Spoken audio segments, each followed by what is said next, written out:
Okay. Good afternoon. I am Diane Cedar from ATD Philadelphia, and I'm here today with Liz Pavesi, who is from CoachHub. She is the director of behavioral science. And welcome. Thanks so much for being a sponsor and sharing the opportunities that our newsletter participants have to engage with Coach Hub. If you can tell us a little bit about what Coach Hub is designed to do, what are the benefits that you're offering to our community? Thank you so much for having me, Diane. I'm really excited for our conversation. So CoachHub is a digital coaching solution that enables personalized coaching and professional development for employees at all career levels. Right? Our mission as an organization is to democratize coaching, and we really believe in every person at every level of a company and every stage of their life can benefit from a powerful intervention like coaching. So that's what we're in the business of doing. Yes, and thank you. I know we had a initial conversation, having been in the coaching environment for several years now. The platform has changed since coaching originally was, utilized within organizations. It was not that long ago that coaching was used as a remedial engagement. It was either you're getting coaching or here's the door. And if the coaching doesn't work, here's the door. What have you seen in the evolution of coaching, particularly as it relates to organizations and individuals? Yeah, I mean, you're 100% right. It's only, maybe 30 years ago that remedial perspective really was the primary perspective of how coaching was used.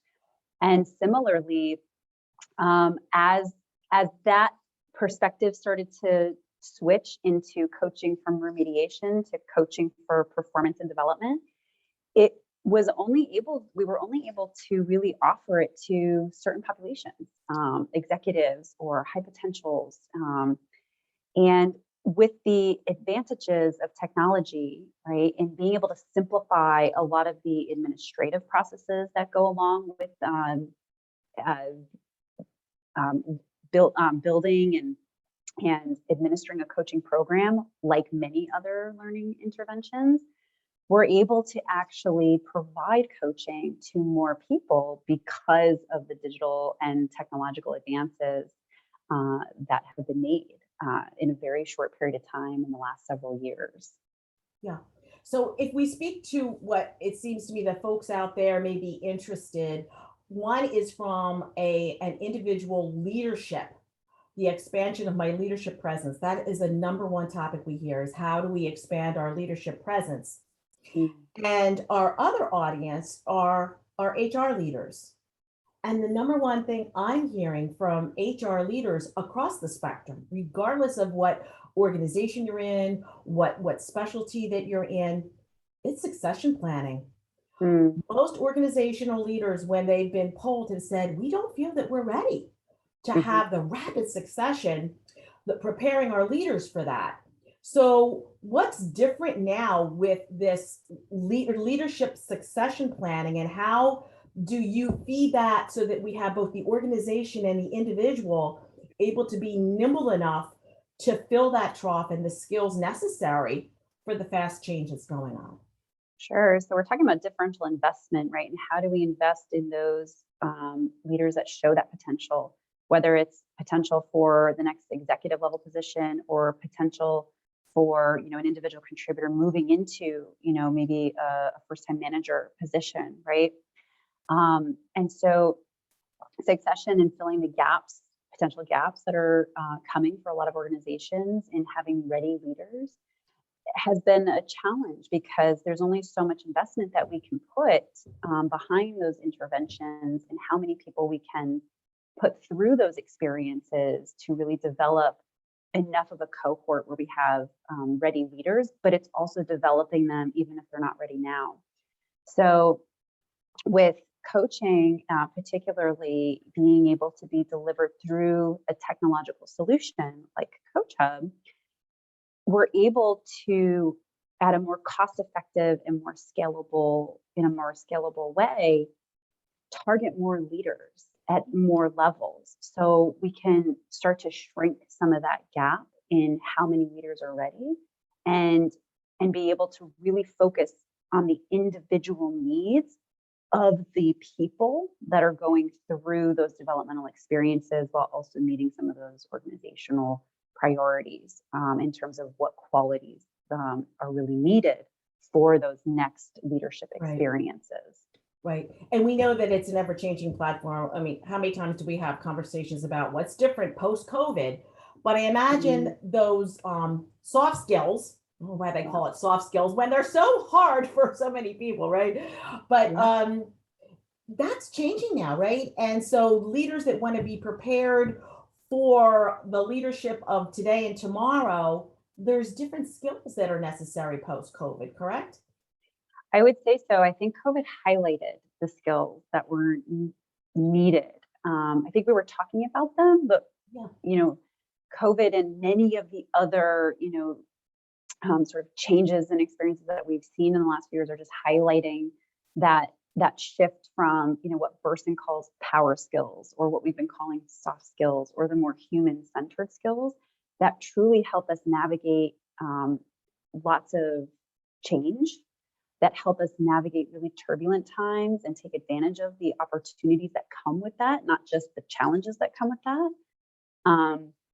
And I think it was only, maybe last year, an article that came out, I think it was published by Deloitte, where the pace in which our society and our world is changing is really it's far outpacing our ability to reskill at the same pace, right? So we need new skills, we need new capabilities, but when we think about the hard or technical skills, we're never going to be able to reskill the workforce at a rate that will keep up with the changes in society. And so how do we take a look at what are those enduring capabilities and the enduring skills, and what will help us achieve greater success in navigating those changes? There are what we used to call soft skills, right? And so if we double down on focusing on helping people, leaders, individual contributors, really cultivating things like resilience, empathy, emotional regulation, critical thinking, problem solving, innovation,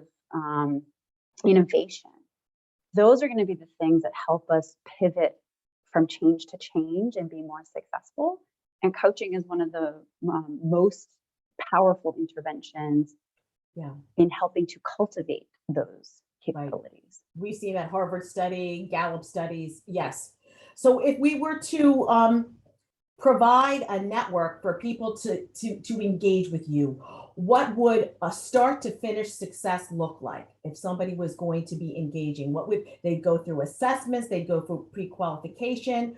Does HR have to initiate it? Can the individual? What would be a specific example of how people could engage? Absolutely. So we're a SaaS-based solution, right? So we're selling to organizations. So organizations that are bringing us into their ecosystem to support their employees are being able to provide coaching to any number of cohorts of individuals, whether they're executives, middle managers, group of individual contributors. And so when you start on your coaching journey in the CoachHub experience, you're going to go through an onboarding experience that brings you into what is coaching? What is it really? How can you make the most out of this 6-month, let's say, coaching engagement? You'll be able to you'll go through a matching survey where you'll then get paired with a variety of coaches that you make the selection as a coachee of who you get paired with. Then you'll go through a self-reflection assessment to gauge yourself on a variety of different capabilities, not dissimilar to the ones that we were just talking about. So that gives you some insight as to where you might have strength, where do you have areas where you might want to focus, and bring those into your coaching conversation. And then you're sort of off to the races, right? In being able to meet with your coach on a regular cadence to focus on things that you really want to develop. Yeah. And I know from our past conversation, you do highlight the key things you develop on the platform are things that are measurable, scalable, and flexible. So we will allow people to research, to go to the CoachHub website for more information to document the resources that you have there.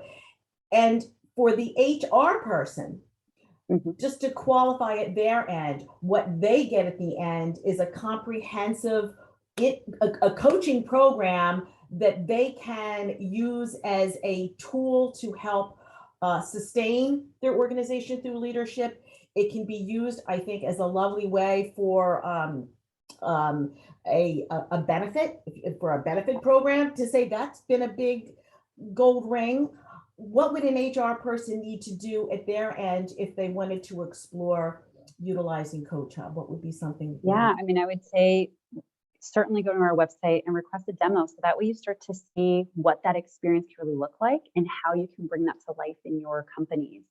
Our approach is to really work with each of our customers to align the coaching solution to meet their strategic needs as well as the needs of the individual, to make sure that we're going to be able to help advance and make the kind of impact that we're looking for to help drive organizational change and transformation, which comes from individual change and transformation. Right.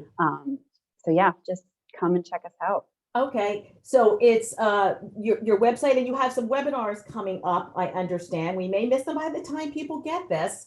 SHRM is sponsoring Liz in a webinar on March 30th. But there'll be ways for you to access some of the same content if you go to the CoachHub website. So I would definitely encourage people to do that.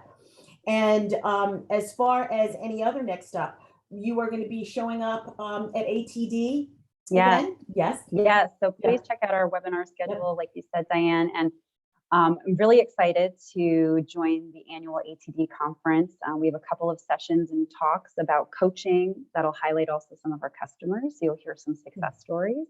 And that'll be available to virtual and live attendees. Wonderful. This, I really appreciate it. And this, if I were just to leave people with the message, this is not a cost-based program. This is truly an investment. You know, what's the cost if we don't invest in our people?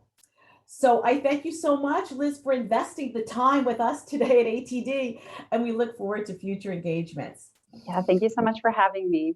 Absolutely. Thanks again. Bye.